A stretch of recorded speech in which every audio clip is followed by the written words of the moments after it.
Good morning. Akwai ngasigi runes ki reading haipetang yengase ko. Runes ki reading se hodringe da ko hadi number 1 khanse natraga number 2 ko ani shigi manung sida ama khalase ko hadi 1 or 2 ko hadi group 1 group 2 ko adai tor khaido se ko hadi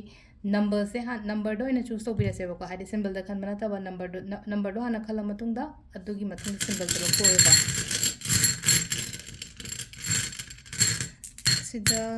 ani katang lokto e ko ani katang lokto ise number 1 dana karamba symbol oyen se ke number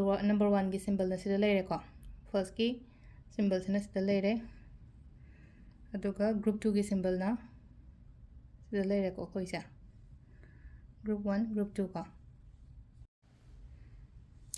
ahamba laiba symbol se ko hadi sigi meaning se kaino ha matam sida hachang noi taba khotaba ko gum leira magadi health hadi good health kumba oi bado oi ko kai first thing da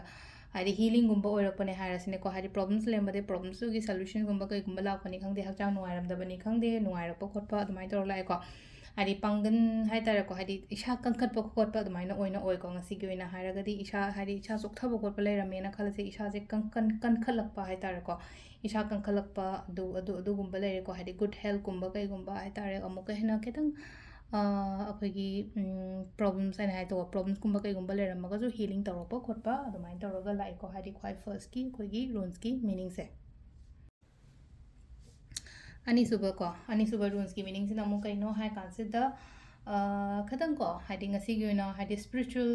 high तारे spiritual ओइबा न हारगदी कमाइना no लाइटिन गुंबा खतंग निंगो को हादी थबैं खांग चथोम दा फोटोम दा लाइटिन गुंबा खतंग निंगबो खोटपा को अदुगा नहांगे सुम निंगम दे गाना खलसे खतंग spirituality रोम दा खतंग चंगजलक खोचलक अदुम मसु pai ko aduga amana amu leino ko hadi